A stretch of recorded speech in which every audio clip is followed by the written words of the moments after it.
Hi, I'm Astrid. Not that anyone cared to ask during those 3 days I spent drifting in and out of consciousness in the ICU. Well, anyone except Dr. Chen, who noticed something was wrong before it was too late. I adjusted the hospital bed, wincing as the movement pulled at my IV line. The afternoon sunlight streamed through the window, casting long shadows across the sterile room. "You're looking much better today," Dr. Chen said, checking my vitals.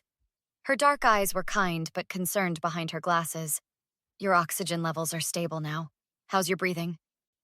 "Better. Still hurts, but better," I replied, my voice raspy. Did they figure out what happened?" Dr. Chen's expression tightened. "The police are investigating. The security footage is being reviewed." She hesitated. "Your sister hasn't returned since that night." The memory flashed like lightning. Catherine's face, cold and distant, leaning over me as she whispered those words. "You don't deserve to live. Not after what you did." Then darkness as my oxygen supply was cut off. "Astrid, are you okay?" Dr. Chen's voice pulled me back. "She did it," I whispered. Catherine disconnected my oxygen. She told me I didn't deserve to live. Dr. Chen sat carefully on the edge of my bed. "The police need to hear this directly from you. Are you up for speaking with them today?" A knock interrupted us. Maya, my best friend since college, appeared at the door, her arms full of flowers and a small overnight bag. "Oh my God, Astrid!" She rushed over, setting everything down to grasp my hand. "I came as soon as I got your message. What happened? The nurse just said there was an incident?" "Maya," my voice cracked. "It was Catherine. She tried to—" I couldn't finish. "Your sister? What are you talking about?" Maya's eyes widened. "Miss Williams disconnected Astrid's oxygen supply," Dr. Chen said quietly. "If I hadn't come in to check on her when I did—" "What?" Maya's voice rose sharply. That's attempted murder." "The police are investigating," Dr. Chen explained. "Officer Garcia will be here soon to take Astrid's statement." Maya squeezed my hand, her face flushed with anger. "Why would she do that? What possible reason?" "She blames me for our parents' will," I said. "They left the house to me because I was caring for them. She was furious, but I never thought she'd—" "This goes beyond family disagreements," Dr. Chen interjected. "What happened was a criminal act." Another knock, and a woman in a police uniform entered. "Miss Astrid Larson? I'm Officer Garcia. I understand you're feeling well enough to make a statement about what happened 3 nights ago?" Maya squeezed my hand reassuringly. "I'll be right here." I nodded, gathering my strength. "Yes, I need to tell you exactly what happened." "So your sister knew you'd be vulnerable after your surgery?" Officer Garcia asked, her pen poised over her notepad. I nodded. "The doctors explained I'd need supplemental oxygen for at least 48 hours. Catherine was there for the whole consultation." "And she was your emergency contact?" Garcia continued. "Yes, our parents passed last year, and despite our differences, she was the only family I had left." I laughed bitterly. Ironic, right? Maya, still sitting beside me, shook her head. "I should have been here. I knew something was off with her at the funeral." "You couldn't have known," I reassured her. Officer Garcia looked up from her notes. "Did anyone else witness any unusual behavior from your sister that night?" "The night nurse," Dr. Chen offered, stepping forward. "Nurse Jackson mentioned Miss Williams was agitated, asking unusual questions about the oxygen equipment." "What kind of questions?" Garcia asked. "About how it worked. What would happen if it malfunctioned." "He thought she was just concerned." Dr. Chen's expression darkened. "He's devastated he didn't recognize the warning signs." A young man in scrubs appeared at the doorway. "Dr. Chen, sorry to interrupt, but—" "Come in, Jackson," she called. "We were just discussing that night." Nurse Jackson entered, looking uncomfortable. "Miss Larson, I'm so sorry. I should have—" "Please," I interrupted. "Just tell Officer Garcia what you saw." He nodded. "Miss Williams was asking about the oxygen equipment around 11 p.m. She seemed fixated on it, asked if alarms would sound if it was disconnected. And what did you tell her? Garcia asked. That yes, alarms would normally sound at the nurse's station, but he looked down guiltily. We were short-staffed and there was a code blue down the hall. The monitoring system was overwhelmed. She waited for the perfect moment, Maya muttered. Did you see Miss Williams near the equipment? Garcia pressed. Not directly, but the security footage shows her entering the room at 11:43 p.m., Jackson replied. She left at 11:47. The system logged Miss Larson's oxygen drop at 11:45. I closed my eyes, remembering her face hovering over mine. She thought I was asleep, but I wasn't. She leaned close and whispered that I didn't deserve to live, not after stealing our parents' house. Then she reached behind me.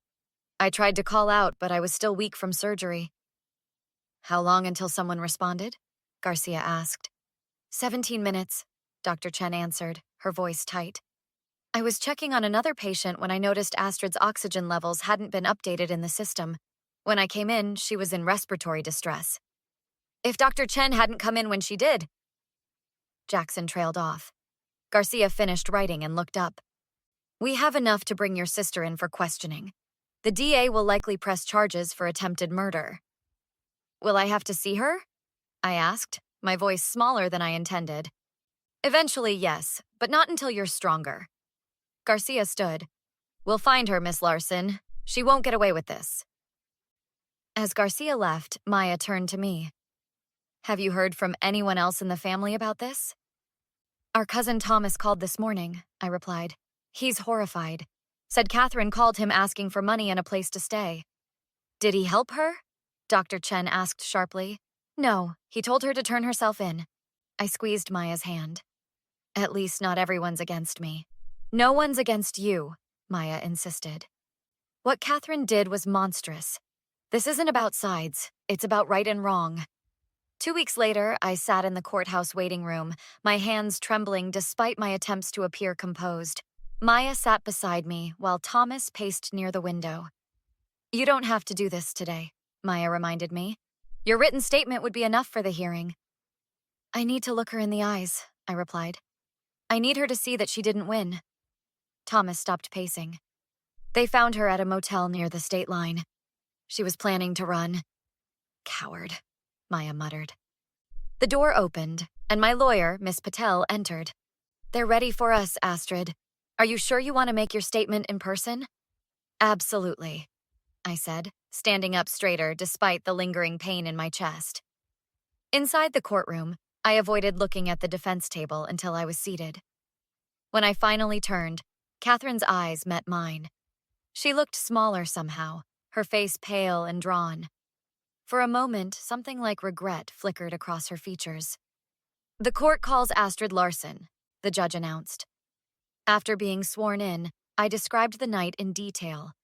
The surgery, Catherine's visit, her words, the disconnected oxygen, the darkness that followed. And you're certain it was your sister who disconnected your oxygen? Miss Patel asked. Yes. She told me I didn't deserve to live, then reached behind me. I couldn't move. I was still recovering from surgery. But I was conscious, and I saw her face clearly. Thank you, Miss Larson. Miss Patel turned to the judge. No further questions. Catherine's lawyer stood. Miss Larson, isn't it possible that in your post-surgical sedated state, you misinterpreted what happened? No, I stated firmly. I was groggy but alert. Catherine deliberately disconnected my oxygen after telling me I didn't deserve to live. You and your sister were in dispute over your parents' will, correct? He continued. They left their home to me because I cared for them in their final years. Catherine visited twice in 3 years. So you admit there was animosity between you? Objection, Miss Patel interrupted. Argumentative. Sustained, the judge ruled. Catherine's lawyer changed tactics. Did anyone else witness my client disconnect your oxygen? The security footage shows her entering and leaving my room precisely when my oxygen levels dropped. And Nurse Jackson confirmed she had been asking detailed questions about how the oxygen equipment worked. After several more attempts to undermine my testimony, I was allowed to step down. As I passed the defense table, Catherine reached out. "Astrid, please," she whispered. I wasn't thinking clearly. I was angry about the house, but I never meant to. I stopped, meeting her gaze. "You told me I didn't deserve to live, then you acted on it. There's no misunderstanding possible." "I'm sorry," she said, tears welling in her eyes. "I'm so sorry." "Your apology means nothing," I replied evenly. "Not when you waited for a moment when no one was watching to hurt me at my most vulnerable." I walked past her to rejoin Maya and Thomas. "The evidence is overwhelming," Thomas whispered. "Security footage? Your testimony? The nurse's statement? She's going to prison, Astrid." "Good," I said, surprised by my own steadiness. Actions have consequences. 6 months later, I stood in the empty hallway of my parents' house, my house now, surrounded by boxes. The trial had concluded with Catherine receiving an 8-year sentence for attempted murder. "That's the last of the kitchen," Maya announced, setting down a sealed box. "Are you sure about selling this place? It's been in your family for generations." "I'm sure," I replied. "Too many memories now, both good and bad. I need a fresh start." Thomas appeared from the back room. "The realtor called. She has 3 interested buyers already." "Guess people aren't superstitious about buying a house with family drama," I joked weakly. Dr. Chen arrived with takeout bags. "Dinner is served. You all must be starving after packing all day." We settled in the empty living room, sitting on boxes and the one remaining couch. "Have you heard anything more from Catherine?" Thomas asked cautiously. I shook my head. "Her latest appeal was denied. Her lawyer keeps sending letters, but I haven't opened them." "You don't owe her your attention," Maya said firmly. "I know." I picked at my food. "The therapist says I'm making progress with the PTSD. The nightmares are less frequent now." "You've come so far," Dr. Chen observed. "From that hospital bed to here, rebuilding your life completely." "I couldn't have done it without all of you," I admitted. "When someone you trust tries to—" I paused, still finding it difficult to say. "When your own sister tries to kill you, it's hard to trust anyone again." "But you did," Maya pointed out. "You trusted us, the legal system, your treatment team." Thomas raised his water glass. "To Astrid, the strongest person I know." "And to justice," Dr. Chen added. "Not revenge, but proper justice." I smiled, feeling the weight lift slightly from my shoulders. "And to moving forward. My new apartment is closer to the therapy center, and I start the teaching position next month." "Speaking of which," Maya said, pulling out an envelope, "the kids in my art class made you this. They're excited to meet their new teacher." Inside were handmade cards from my future students. The innocence and hope in their colorful drawings brought tears to my eyes. "This is why I'm becoming a teacher," I said, "to create something positive after all this darkness." As evening fell, we finished packing the last few boxes. Standing in the doorway, I took one final look at my childhood home. "Ready?" Thomas asked, keys in hand. I nodded. "Ready." Outside, the moving truck waited. My new life waited. The road ahead wouldn't be easy. Trauma leaves lasting marks, but for the first time in months, I felt truly ready to take that first step forward. Have you ever had to rebuild your life after betrayal? It's not about seeking revenge, but about finding the strength to create something new from the ashes of what was lost.